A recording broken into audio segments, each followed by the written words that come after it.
Well, good evening, everybody. Konbanwa, minasan. And we are back for another episode of Whatever on My Mind. It's been a long time coming. There was a delay with everything going on, including me going to Japan, which is going to be a lot of what I will be discussing tonight. As I said in the summary of this episode, there's so much to talk about. It would probably take me 2 episodes after this one just to discuss everything. In fact, I'm kind of like, where do I start? Which is why I like making these live in case anybody has questions along the way. I would love to answer them. So, all right, I guess first things first. People probably wondering, hey, Super Kami Guru Alucard, where's the new music? Well, unfortunately, that is delayed because as soon as I came back from Japan, my rent got doubled because of certain people, spiteful and whatnot, kind of screwed me out of the ability to continue doing my work or really do anything, which sucks. So, until people start buying the albums or a miracle happens and I get some more money, I can't really do much as far as releasing any new material. Sad thing is, I'm sitting on 4 albums as it is right now. As anybody who has watched my Stephen King reviews would know, hey Jimbo, shout outs, thanks for coming. But yeah, as I was saying, in the reviews, I mentioned this. I'm sitting on the instrumental jazz album. Sorry, I'm going to close Facebook because people just all of a sudden want to message me when I'm in the middle of my show. I apologize for that, folks. Threw me off again. So, as I was saying in the reviews, though, I have made an instrumental jazz album. I have made a collaboration album with a Japanese flute player. I have the album Revival, which will have the music video, my last music video, Memories, as the featured single. And someone made a diss on you. I don't know. Um, if somebody made a diss, then I ain't heard nothing about that. Like if anybody would actually make a diss about me, they're clowns straight up because I don't bother with that. I don't waste my time on such foolishness. I'm all about peace and love, okay? I don't go dissing artists. I mean, I think it's important to expose the corruption of the industry right now. And considering there's all these successful stars that we're all bending over and taking that from Diddy, those are the real enemies that people should be dissing, not me. Not somebody who had to struggle, work their ass off, make 20 albums, and get shit on by an entire industry that has brainwashed in the world into worshiping these motherfuckers like gods, and they ain't shit. They evil bastards that help this motherfucker bring more people to their party. So anybody that would try to diss me, they a straight up clown. Just follow up with what you were saying. Now, what I was saying, and I was talking about the 4 albums I am planning to release. One of them is Industry Conspiracy, which is talking about all this and kind of sharing my thoughts about what I know. As somebody who didn't really make it up to the level of superstar status like a lot of these people, let me just say one thing. I know that these people doing it and they want to play the victim, but I know for a fact that they're not as innocent as they pretend to be. I literally had Kim Kardashian and another famous person named, well, we'll just say their name is Iggy. And they tried to get me to join some club. Now, they didn't specify what this club was, but it sounded very strange and bizarre. And when I discussed it with my Japanese friend Takumi, he agreed that they were probably trying to lure me into one of those parties. Now, that's what they want. At the same time, I wouldn't have gone for it. But when they found out I wasn't really going to go for that, they cut off ties to me. Now, at the same time, I kept voice messages to prove that such things actually happen, in case anybody doubts my credibility and thinks I'm making up stories. In fact, some of the songs will actually feature such voice messages in it just to prove that I ain't lying. Now, that was one thing I wanted to discuss was, the delays with the albums. In fact, I don't know who this Jimbo guy is, but whoever you got some information about dissing me, like, unless you know this person personally, I don't know what you referring to. And if you do know somebody that's dissing me, well, straight up they a clown. You can tell them that I said that. And that if they were gonna diss me, I wouldn't even bother to waste my time listening to such. Because if we're gonna diss anybody, we need to diss these evil Diddy party members that have been screwing over the entire world. And that includes artists, actors, politicians, and royalty. All the big people in the entertainment industry were going to these parties doing this, and they were luring innocent people to participate as sex workers so that Diddy could get his freak on, or freak off, as they like to call these parties. Now, that's my whole point. Why would you go dissing somebody that had to climb their way to even get this little success, busting their ass for years, instead of targeting these evil satanic bastards that really should be getting dissed by everybody? So that's what I would say to whoever this ass clown you claim is dissing me. Straight up. And that's the only fucking response I'm giving about such nonsense. Because I don't have time to waste on crap like that. I got enough important things to talk about. Now, as far as with the channel, I'm going to keep pumping out the Stephen King reviews as much as possible. I recently finished my third book before I went to Japan. Of course, with having Sixth Sense, there's no freaking way I am able to even publish anything. So I don't know what's going to happen with those. I mean, self publishers want 3 grand, which is like the biggest scam ever because they don't promote you.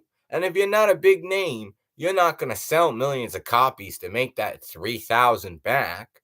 It's like if you are a big writer like Stephen King or J.K. Rowling and you have a name for yourself, then yeah, self publishing is a better deal because then you're going to make all that profit back minus whatever commission you pay to these self publishers. However, if you're a first time author and you're just starting out, you need a publishing company that can back you, highlight you, get people to get you reviews, get you into the spotlight to get recognition to really move forward.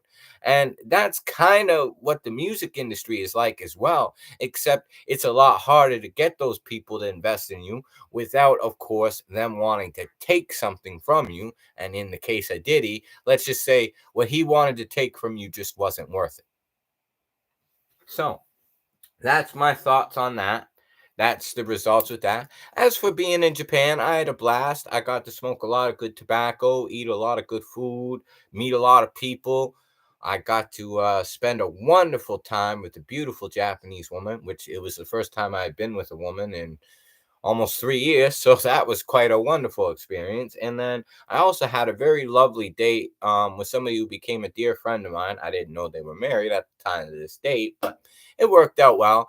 And you know what? They understood that when I was leaving and I was saying my goodbyes, I basically explained, whenever I find a girlfriend or I get married, I would ideally want somebody like you, because if I had as good of a time and enjoyed myself as much as I did with them when we went to Odaiba, then that would be the perfect partner for me, because we were speaking English and Japanese and there was a perfect sense of harmony. No matter what language we were speaking in, everything was perfectly understood.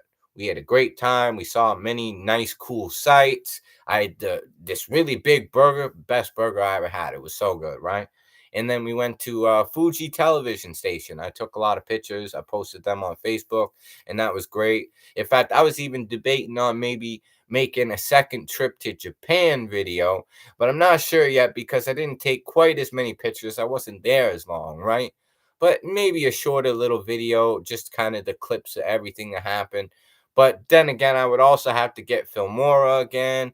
That costs money, and yeah, that's the problem with that. See, that's what I'm saying. My rent getting doubled, and then also I got screwed out of my will because my grandfather's second wife didn't want to honor my grandfather's wishes. So there was a certain amount of money that was supposed to be coming to me that now I've got to sit there and possibly fight this out. I don't really know how it's gonna go, but I'm currently seeking advice from my Buddhist mentor, who actually is a sort of semi-retired lawyer as well as an actor and head of Risho Kosakai as well as the university professor. So he's going to see what he can do for me as far as helping me with that regard. And yeah, go from there. But hopefully that'll work out. But as of now, not really left with much. Now, another big issue that I want to talk about is disrespectful people, because one of the most disrespectful things I find nowadays is that no matter how nice you are to certain people, right? They want to ghost you and ignore you, and they don't appreciate your time. And then there's other people who want to waste their time, or waste your time, I should say, strictly trying to be negative when you had nothing but love and positivity to give them. So those people really, that's a big pet peeve for me. Those kind of people grind my gears, because, there's enough negativity in the world that we shouldn't have to waste our time with foolishness. We should really be trying to seek to uplift and empower one another, because if we were helping each other, the world would be a better place. Now, a lot of people want to talk about how the reason Kamal lost is because she's a woman and men don't respect women and all that. If you listen to Judge Joe Brown, though, I think a lot of Americans kind of figured out that they were picking Trump because he's the lesser of two evils. It doesn't necessarily mean he's good, right? But I believe that people picked him because they realized that Harris is worse. And in fact, she actually paid people to hide a lot of her dirty laundry. And now, with all these tapes from the Diddy parties getting seized, Trump wants to expose them, whereas Harris might have actually been at these parties because Biden was. And that in itself is a big reason for why the celebrities were all trying to push for her to make it. If you notice, a lot of these people were listed on the Diddy parties that were endorsing her, because Trump's got a problem with these people and he probably would expose them, whereas Harris would probably try to sweep it under the rug. And I don't agree with that. In that case, I think Trump should leak them all and show just how evil all these bastards and all these brainwashed people in North America are worshiping and looking up to as great stars, when they evil, rotten people that would just use you and chuck you aside. And you notice the most humble artists and entertainers of any kind are usually the ones that were never that famous, because they had to fight to get to where they are. It was more of a struggle, so they're humbled as a result. It's the people that had it given to them in exchange for bending over and take that have developed this sense of arrogance that they don't need to be nice, polite, and respectful to their peers as well as fans. And that in itself shows their guilt. And then also, there's a lot of people who try to front and say, oh, I wasn't at those parties, or I was a victim. But if you connect the dots, you could figure out who's telling the truth and who's lying very easily. For example, a lot of people think 50 Cent had no part in this, and Eminem and all this. But let me tell you something. Eminem and 50 Cent were endorsing Kamala. And they might say they weren't at these parties, and maybe they weren't directly. But here's the thing. They're both under Dr. Dre and Jimmy Iovine, who were listed as being on the list at these parties. So, if your boss is doing it, what's to say you ain't doing it in your own way? And I don't really trust them for that reason. And there's many people I could say that about, but I'm not going to sit here and waste an entire episode listing them all off. You could find this on on the internet. It's public information at this point, and I would advise everybody to do so, because think about who you're looking up to. That's why, even with response to entertainment nowadays, I stick to old-fashioned entertainment. Pretty much everything pre-Diddy and stuff that is in Japan. Like if it's music that came out before Diddy came into power, as far as the entertainment industry, the music biz and all that, then it's probably okay, because those practices were not escalated and elevated to the level of what they were up until that point. Now, it's not to say that some of this stuff wasn't going on behind the scenes. In fact, I would feel foolish to say that it wasn't. I believe it was. However, I don't believe it was happening to the degree or the magnitude of what it was when he came into power. And I say that because you notice the state of mind, this rainbow cult agenda that is pushed at these parties didn't really exist in hip hop or any of the other entertainment mediums. It was kind of frowned upon. Like, especially with hip hop culture, they would look at it as, oh, that's whack, man. That's gay. What's wrong with you? Like, rappers used to diss each other for saying gay stuff, for acting gay. Like, it wasn't an accepted part of the culture. In fact, that didn't really start, ironically, till Eminem made some really gay, weird songs. And then started becoming normal. And then now all of a sudden you got these gay rappers. Now, this is not to say that like I'm a homophobe or I have something against gay people. Not at all. I believe what two people do in the privacy of their own bedroom, if that's what they both consent to and that's what they want, that's their own business. But I do have a problem when they trying to force it on the majority of society like a religion, like a cult. And that's why, as Judge Joe Brown calls it, the rainbow cult. And I don't agree with that shit. I wouldn't ever take part in that. Maybe they would sense I was a threat, and that's maybe why they kept me on the bench. Because I certainly know it ain't because of talent, it ain't because of skill, and it ain't because of intelligence. Now, some people could critique and say certain things about my artistry, my lack of success, but I know why that is. It's because I didn't want to play things the Diddy way. So, in regards to what Jimbo was saying, whoever dissing me, they probably had to bend over and take that for Diddy, and you can tell them I said so. So I don't care what they freaking say. How about that? And that's what's on my mind right now. Things like this, right? So, and I also look at it as people need to stop this insanity, this hate culture of you have to have money to get women as a man, and women need to, do all this like grunt work, we'll call it, in order to get a good man. When half the time these men they chasing ain't even good men. They think they're good, they look good, they got money, they got a car, they got whatever the woman wants, so they assume automatically that they good when they could be the most rotten, dirty asshole bastard on the inside, and they don't care. They overlook that because of the image they projected. Look at the person's heart. Look at the person's soul. Because in Buddhism, that's one thing we're taught as a Buddhist, somebody who's been studying it for now over 2 years. That's what one of the wisest Buddhist teachers once told me. He said that the heart is the closest way to connect to the soul and the spirit.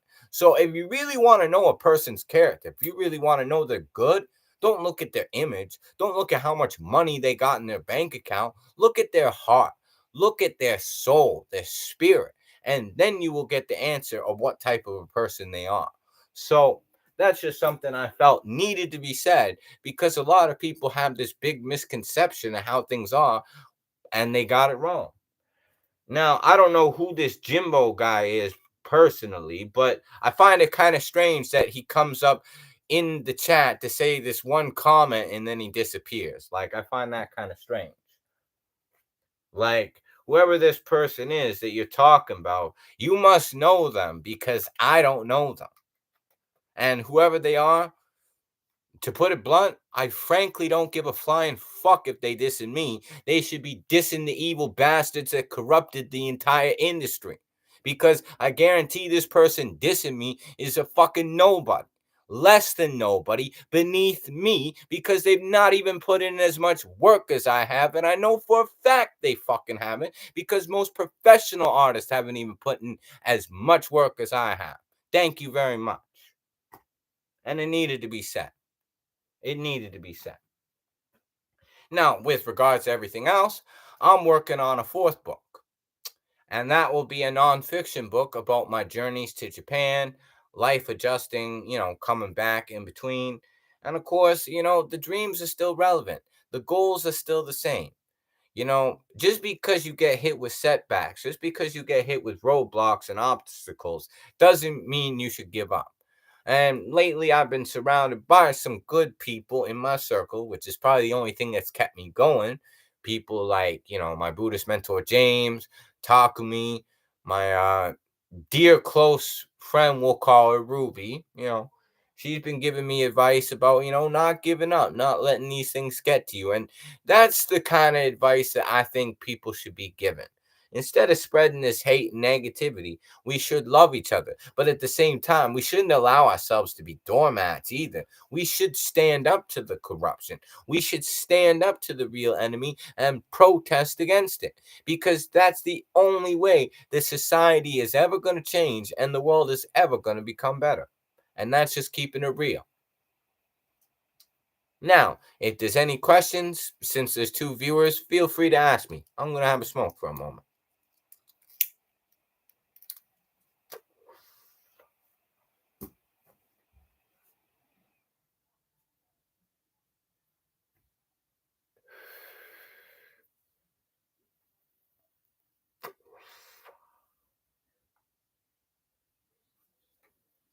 Well, since there are no questions, I guess I'll talk a little bit about my experiences in Japan a bit more. So, for anybody who knows me, who's been following me for a long time, um, Hitomi Shimatani is my hero. Probably the person I love the most, somebody I really look up to, and somebody that worked really hard to get where they are and didn't have to go to no damn Diddy parties or subject themselves to such horrifying acts of disgusting mutilation, right?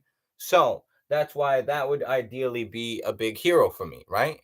And what I would say, a big thing about it is, yeah, when I was there, they actually changed their set list at the last moment just to sing my favorite song for me, because they recognize me as their number one North American supporter and fan. In fact, I even got a poster in the mail, which, as you can see in the background there, the way I moved it so you could see it better, that's the poster I got as a little gift for being the biggest North American supporter and fan.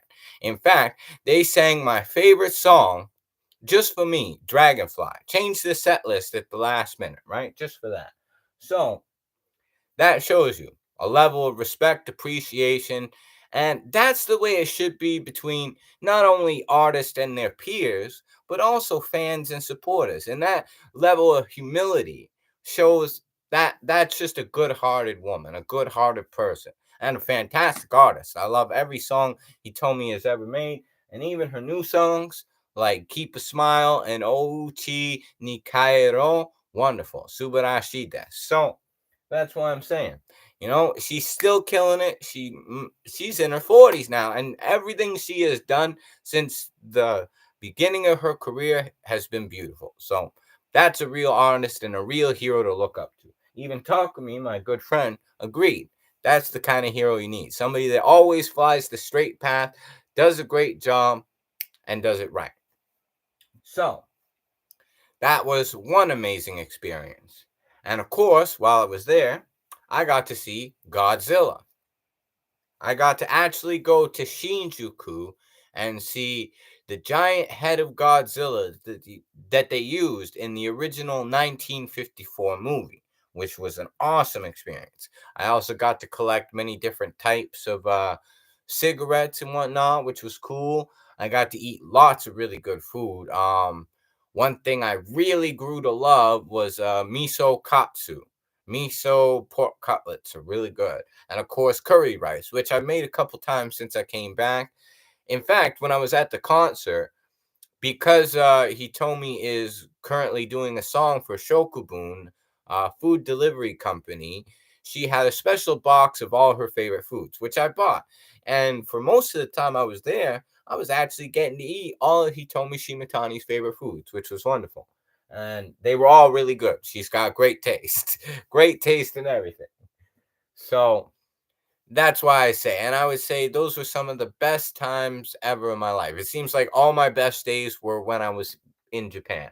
And then, of course, when I got the opportunity to, spend that wonderful time with Mizuho, we had a great time. In fact, I got 15 extra minutes. She was actually supposed to, part ways. We would have had to end our sort of meeting time sooner, but she gave me 15 extra minutes just because she wanted to talk more and she really liked getting to know me, which was wonderful.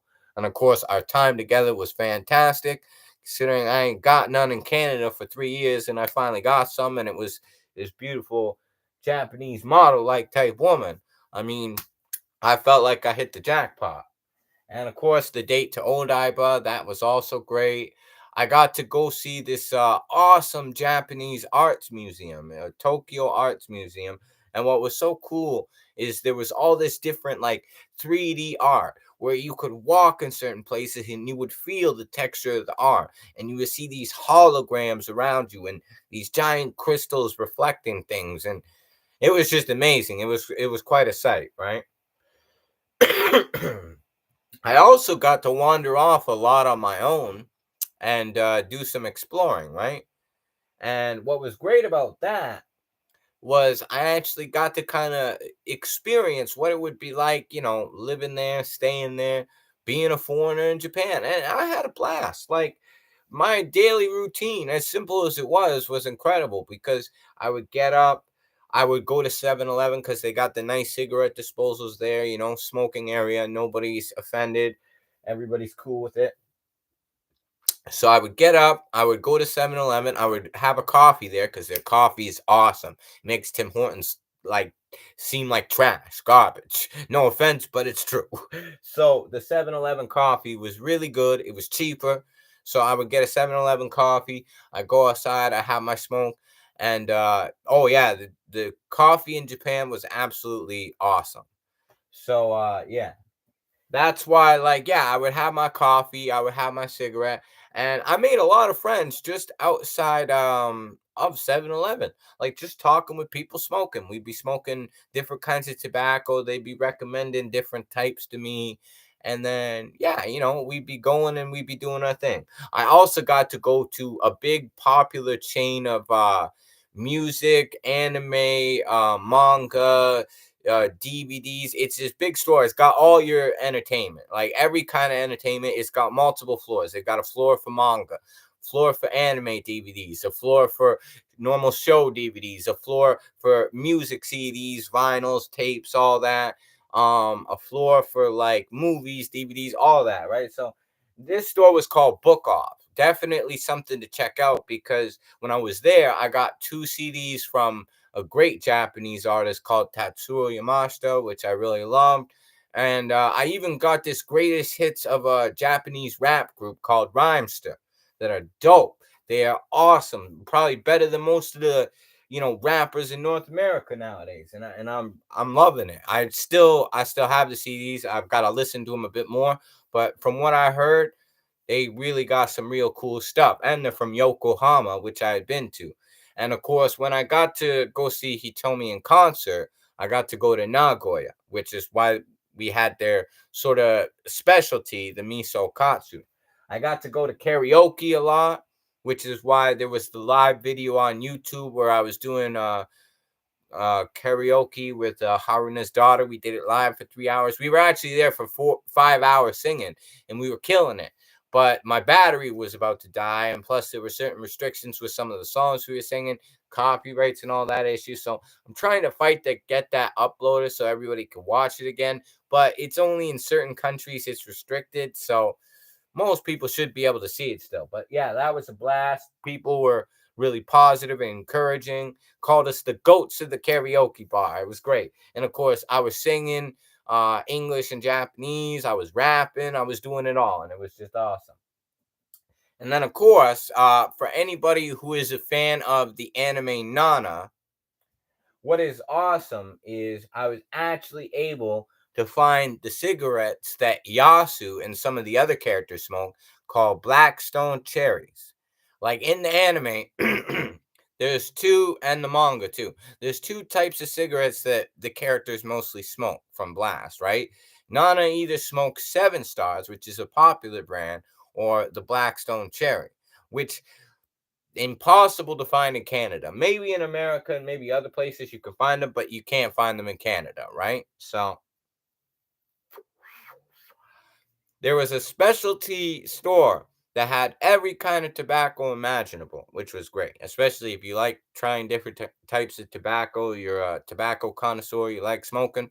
This place was great. It was called Don Quixote, which it spelled almost like a Spanish name with the Q and all that, the J, right? But great store. They had everything, including the Blackstone Cherry.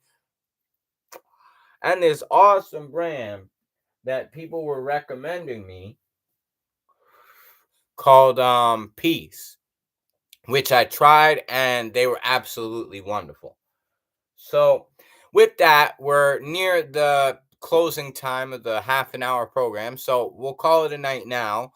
But definitely stay tuned. And probably in another week or so, we'll come back. We'll discuss the other issues. And, we'll go from there. We'll take it step by step, see how people react to the program. And yeah, it is what it is. But for now, I think that's a good place to end it. So, till next time, I'm your host, Super Kami Guru Alucard. Peace and love to everybody. Oyasumi nasai minasan. Matane itarashai.